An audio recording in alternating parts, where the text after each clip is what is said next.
The United States has passed a grim milestone in the coronavirus pandemic. The U.S. now has more reported coronavirus deaths than any other nation. More than 20,000 people have died, and 528,000 Americans are confirmed now to have coronavirus.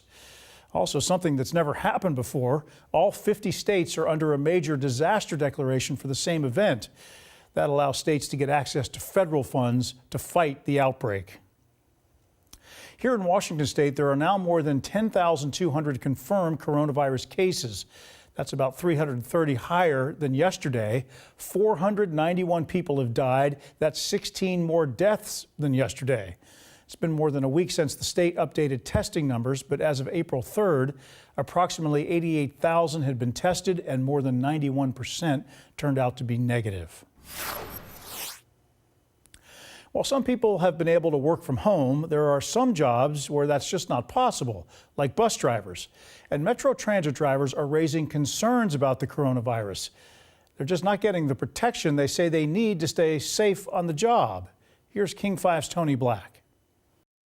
In an open letter to King County Council members this week, drivers and operators for Metro Transit pleaded for better safety measures during this coronavirus outbreak, including transparency on which Metro employees are contracting the virus, hazard pay, and personal protection equipment, or PPEs, for operators to use when assisting riders with disabilities where distancing isn't practical. King County Metro showed us how they sanitize and clean the buses and the enhancements they made as the virus began to spread through the state. We spray down the bus, especially hitting all the key touch points on the bus, whether that's pull cords, handrails, hangs, on and off rails. Metro says they disinfect the buses daily in high-touch areas twice daily. But in the week since, drivers have reached out to us anonymously to say what's being done still isn't enough.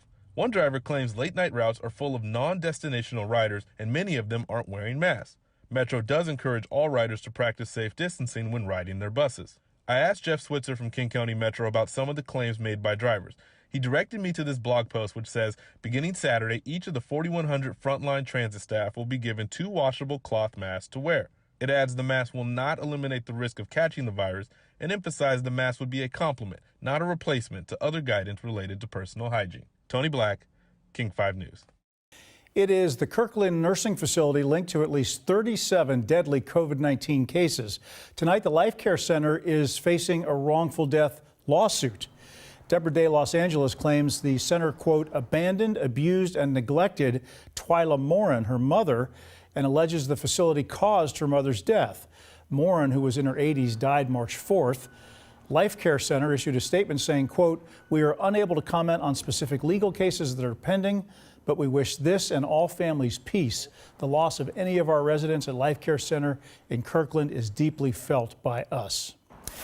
In King County, authorities have moved quickly to release hundreds of inmates from the county jails in Seattle and Kent due to concerns about the virus spreading behind bars.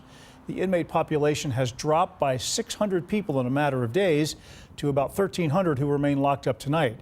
King County courts, prosecutors, public defenders, and law enforcement coordinated the release of those 600 inmates that they say are accused of nonviolent crimes.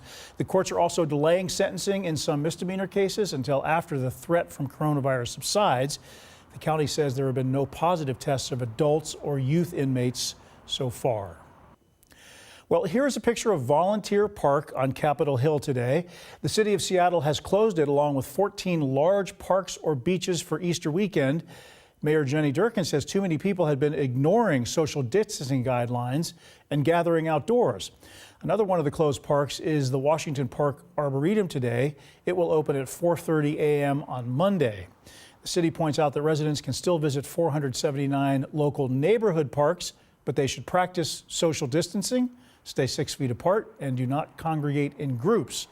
For a list of the closed parks and beaches, text the keyword parks to 206-448-4545. Metro Parks of Tacoma reminds visitors that while parks and trails are open, they are not places for group activities. Tacoma has closed several facilities, including Point Defiance Zoo and Aquarium, the Tacoma Nature Center, all 4 community centers, and Metro Parks headquarters. Even though parks are open, playgrounds, sports courts, picnic shelters, and skate parks remain closed.